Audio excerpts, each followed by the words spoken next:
Borealis, the northern sky ablaze in dazzling grandeur as charged particles from the sun, trapped in the Earth's magnetic field, crash into the gases of the atmosphere, exciting them to luminescence. Fortunately for us, the magnetic field deflects most of the solar wind safely around and past the Earth. The great mystery is how the Earth's magnetic field is generated. That mystery, though, has diminished markedly by the new understanding I recently published in the scientific literature, and which I share in this video.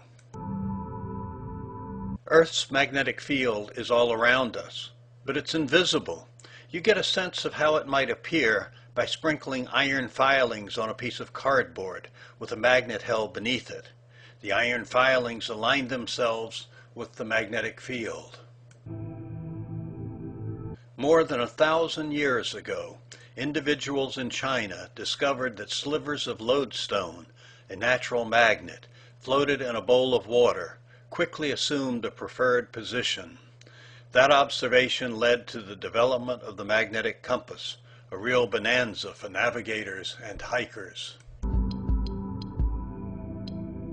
In 1600, William Gilbert published a major compilation of magnetic measurements from around the globe.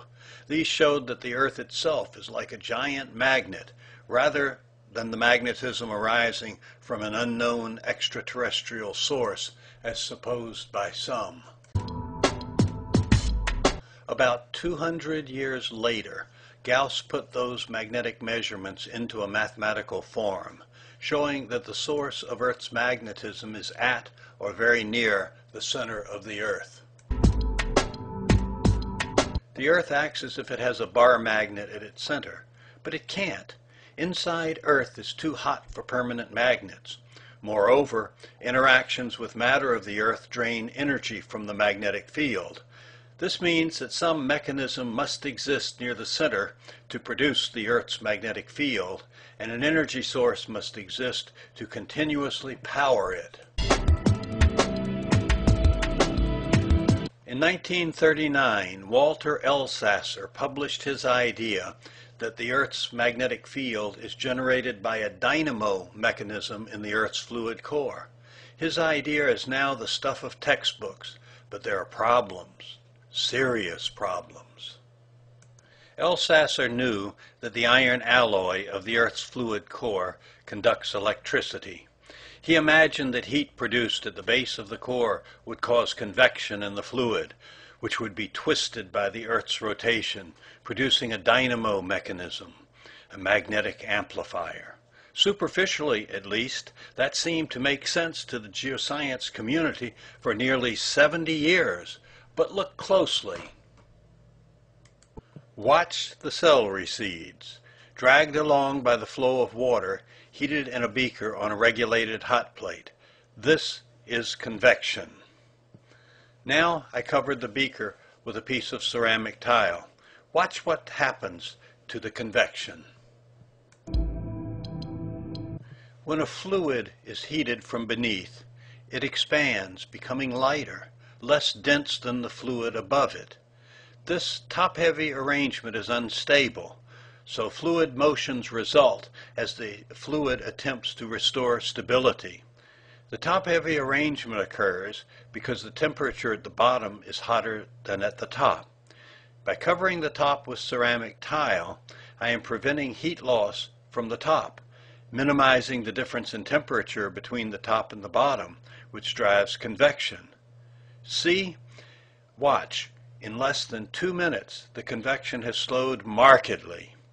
For long-term stable convection, the heat brought from the bottom by convection must be removed efficiently from the top. The ceramic tile prevents that from happening. From rock magnetism, we know that the Earth's magnetic field has existed for at least 3.5 billion years. Except for reversals of polarity, the geomagnetic field has been remarkably stable for long periods of time, times as long as 40 million years. So, what's wrong with Elsasser's idea? Like the ceramic tile atop the beaker, The Earth's fluid core is wrapped in an insulating blanket, a rock shell that is 2,900 kilometers thick. Rock holds less heat, and it conducts it more slowly than the iron alloy core. Thus, heat brought to the top of the core cannot be efficiently removed. In other words, the bottom of the core cannot remain significantly hotter than the top of the core for long periods of time, and thus convection in the core likewise cannot be sustained for long periods. The implication is quite clear. Either the Earth's magnetic field is generated by a process other than the convection-driven dynamo mechanism, or there exists another fluid region within the deep interior of Earth which can, in fact, sustain convection for extended periods of time. The latter appears to be the case.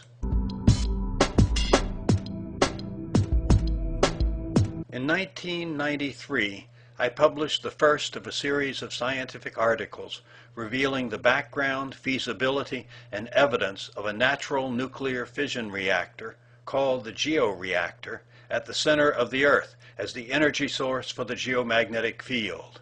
In 2007, I published evidence in support of the idea that part of the georeactor is a fluid, and in that fluid the Earth's magnetic field is generated by convection-driven dynamo action.